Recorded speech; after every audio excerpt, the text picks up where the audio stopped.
Je me suis mis à chercher.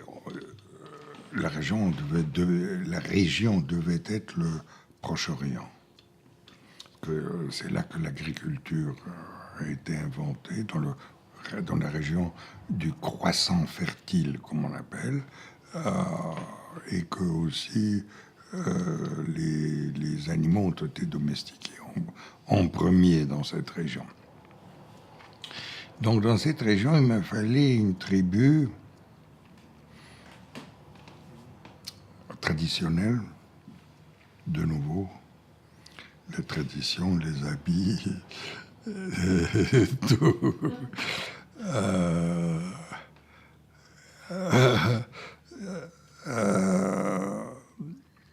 Et des gens qui nous accepteraient, donc on a commencé par me dire des choses très méchantes concernant la région. Il me dit, les nomades, ils sont pas faciles, très indépendants, agressifs, etc., etc. Faites attention. Je cherchais des éleveurs qui étaient aussi propriétaires de champs agricoles et qui cultivaient également, donc surtout du blé.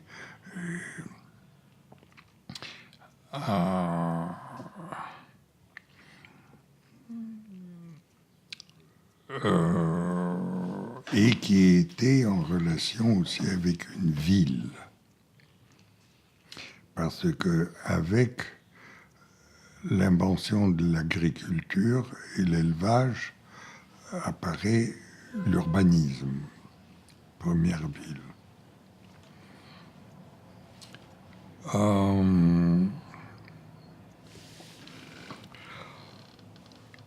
Personne ne pouvait m'indiquer avec précision, me dire va là ou là ou là ou là. Il s'intéressait à plusieurs choses. Je parle d'ethnologues qui avaient voyagé dans la région. En fin de compte, il s'est avéré que je devais y aller moi-même pour chercher une tribu avec racines dans l'agriculture, mais éleveurs actifs de moutons et de chameaux et je sais pas quoi.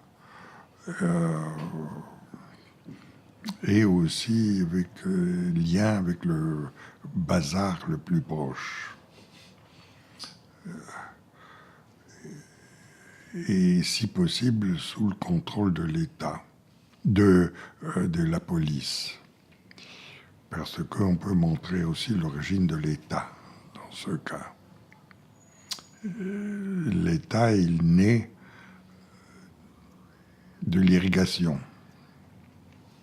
L'irrigation en milieu désertique suppose l'État. Sinon, les gens vont s'entretuer. Alors, c'est les grandes questions en anthropologie, en archéologie, etc., qu'on voulait traiter au niveau de l'école primaire et secondaire aux États-Unis. Alors, quelqu'un m'avait dit, de toutes ces régions, la plus intéressante, la plus traditionnelle, c'est l'Afghanistan. Je ne me souviens plus qui m'avait recommandé l'Afghanistan. Mais moi, je travaillais à ce moment-là à Boston et à Washington, à la Smithsonian. Il y avait tout le temps des anthropologues de passage là-bas. Et on m'avait conseillé l'Afghanistan.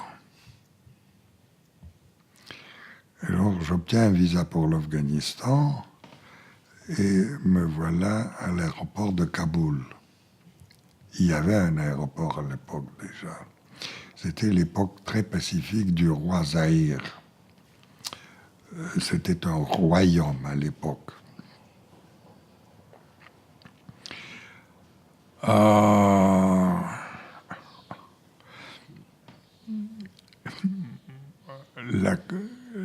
L'institut qui dirigeait MACOS, qui utilisait MACOS, avait des activités à gauche et à droite. Ils avaient un programme à Kaboul, direction de l'université, l'école de technologie américaine. Les Américains, l'aide extérieure USAID, avaient créé une école de technologie à Kaboul et la direction était confiée à notre compagnie là.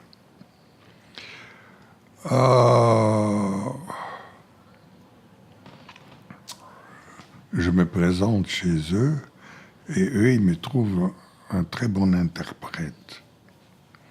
Il parle un anglais très correct. Et garçon qui est prêt à voyager sur cheval, à pied, parce que d'ordinaire, les jeunes éduqués dans les pays du tiers-monde, ils sont très pénibles. Ils n'acceptent pas de monter sur chameau, etc. etc. Alors, on part avec lui, et là j'ai passé 4 mois à cheval en traversant tout l'Afghanistan de l'Est vers l'Ouest. En nous tenant loin des villes et en cherchant toujours des tribus nomades. Il y en avait beaucoup. Difficile à approcher. Dès qu'ils voient un kafir s'approcher d'eux, un mécréant, ils se cachent. Ils ne répondent pas aux questions. Ils se tiennent à côté. Mais donc, on a beaucoup voyagé, beaucoup cherché. C'était la grande période de ma vie. Avec le Hindu Kush derrière, Himalaya, on avait de la nourriture, l'agriculture prospérait à ce moment-là. Il n'y avait pas de grand fanatisme religieux, les gens se tenaient tranquilles. Le roi, il tenait les choses bien en main, mais on n'avait pas trouvé de tribu pour nos besoins. Alors, il y a quelqu'un de nos connaissances qui nous dit « Je sais où vous devez aller. Il y a une rangée de petites montagnes devant le Hindu Kush. Là, à tel endroit, il y a un tout petit chemin qui monte. Vous allez monter et vous arrivez devant un grand plateau. Là, l'été, là, les nomades du sud passent l'été. Et vous allez les trouver et chercher Haji Omar. Chercher Haji Omar dans les montagnes du Hindu Kush. On a commencé à marcher, tous à cheval, et là j'ai eu la peur de ma vie. Ça, c'est quelque chose d'incroyable. Parois de montagne, flanc de montagne, à peu près vertical, comme ça. Et là, ils ont creusé un petit chemin de 25 cm, comme ça, sur lequel notre cheval, on était tous à cheval, posait les pieds, les sabots. Ici en bas, vous ne voyez pas le fond. Vous ne voyez pas le fond, mais vous entendez, il y a une rivière tout au fond. Vous entendez le bruit de la rivière, mais vous ne voyez pas. Vous avez peur de vous tourner comme ça pour regarder en bas, à tel point. Et les chevaux, ils posent le sabot toujours vers l'extérieur. Alors que moi, je les pousse un petit peu vers l'intérieur. Ils m'ont dit non, non, non, non, non. Parce que le cheval, il sait ce qu'il fait. Si son sabot est à l'extérieur, il y a la place sur laquelle tomber. Il y a un petit espace sur lequel il peut tomber et se stabiliser. Il ne faut pas toucher au cheval, comme dit, il sait quoi faire. Alors, ça, c'était épique. Je n'ai jamais eu autant peur de ma vie que sur ce... comment il s'appelait la région? C'est là que c'était la région précisément du célèbre Moudjahidine que les Français aimaient beaucoup. Ils ont fait des films, ils ont écrit des articles pour lui, même, je crois, un livre paru en France. Comment il s'appelait? Jeune guerrier, Moudjahidine. Massoud. Massoud était en bas. Son territoire. Nous, on était juste au-dessus de Massoud. Comment s'appelait la région? Ça va me venir peut-être.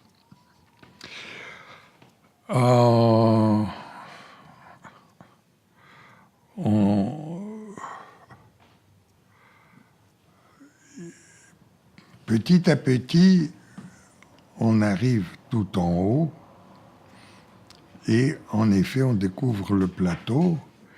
Et sur le plateau, quelques tentes noires, c'était les tentes de Hadji Omar.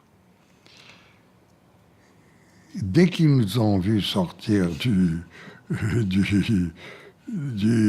l'abîme, ils se précipitent sur nous pour nous saluer, souriant, très, très, très, très ouverts d'esprit, d'attitude.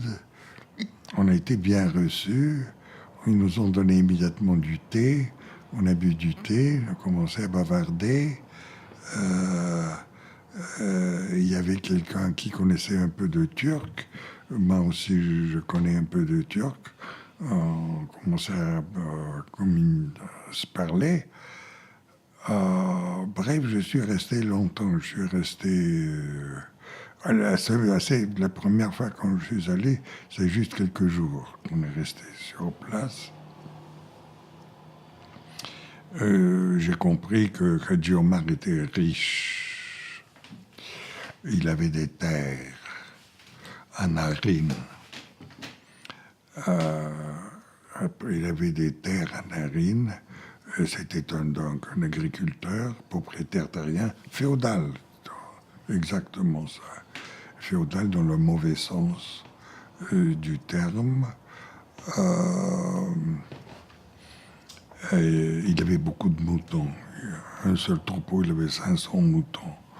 Il faisait paître là en haut. Il y avait du gros bétail à cornes.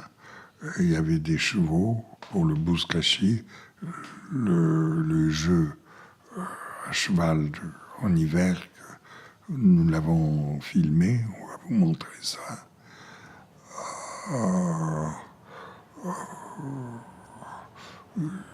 Et il avait des magasins dans la ville toute proche de Narine. Il avait des magasins où il vendait surtout de la nourriture pour chevaux, pour animaux. Alors, donc, au fond, c'était l'homme qu'il nous fallait, puisqu'il il était agriculteur, éleveur et commerçant. Donc les trois grands segments des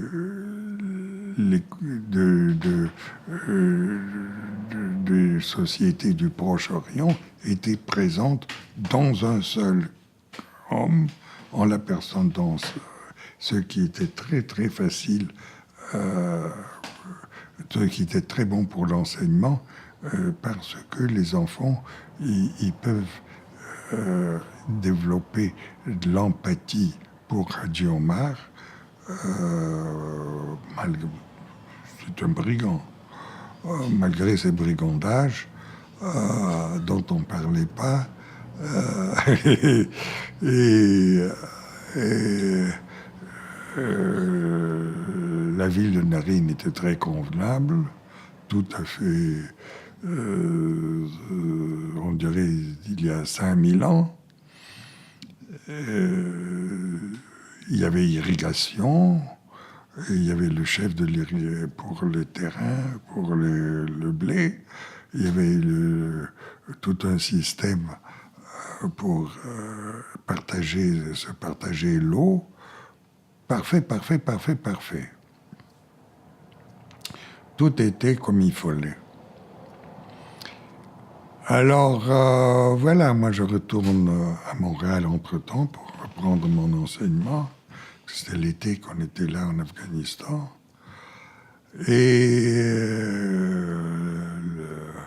l'été prochain, on a commencé le tournage avec Timothy H, qui s'est révélé être très adaptable.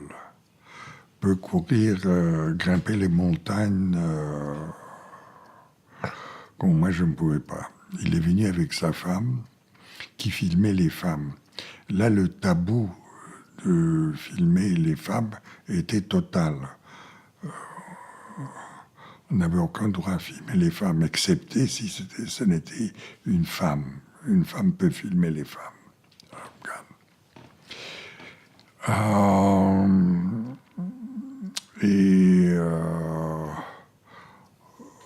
On est revenu aussi en hiver. On a filmé un deuxième été, un hiver. Et on a ramassé beaucoup de matériel. Moi, je voulais faire 3 films. Un sur Hadji Omar et sa tribu. Un sur le nomadisme pastoral. Deuxième film sur l'agriculture de Hadji Omar. Et troisième film sur ces magasins dans la ville de Naryn, le commerce et aussi l'élevage de moutons comme commerce. Parce qu'ils ne mangeaient jamais le mouton. On ne mange pas le mouton. C'est du capital sur sabot. C'est de l'argent sur sabot, leur élevage. On est retourné donc l'hiver, on a filmé le Bouskashi, le fameux jeu à cheval.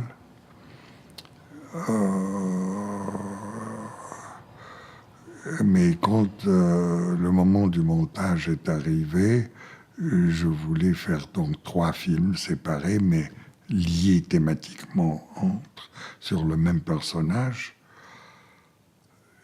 La guerre contre Makos avait commencé et on s'est trouvé sans un sou. Sans un sou. À Boston, rien. Et j'ai dû donner tout le matériel à l'ONF pour le montage. L'ONF a fait le montage, ils ont fait un film au lieu de 3, un film pour la télévision et qui a été partout.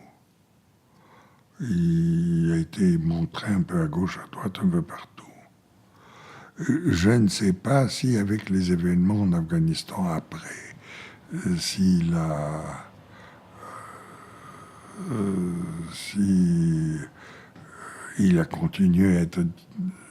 si la distribution en a été affectée par la guerre civile. Mais en tous les cas, moi, j'ai dû tout interrompre en ce qui concerne recherche en Afghanistan. Mes notes se sont révélées insuffisantes. Je devais retourner en Afghanistan pour continuer. Les Russes, entre-temps, étaient dedans. La véritable guerre avait commencé et on n'en voyait pas la fin jusqu'à nos jours. Le fils de Reggie Omar, le fameux Bouscache, le fameux cavalier qui est dans notre film, l'acteur principal, il a été tué par la guérilla, par les Russes, par l'armée afghane sous commandement soviétique.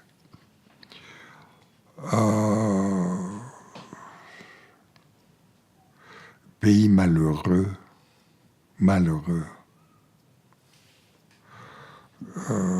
dont le mieux vaut se tenir à l'écart. Je ne le savais pas, je ne pouvais pas l'imaginer que ça finirait tellement mal.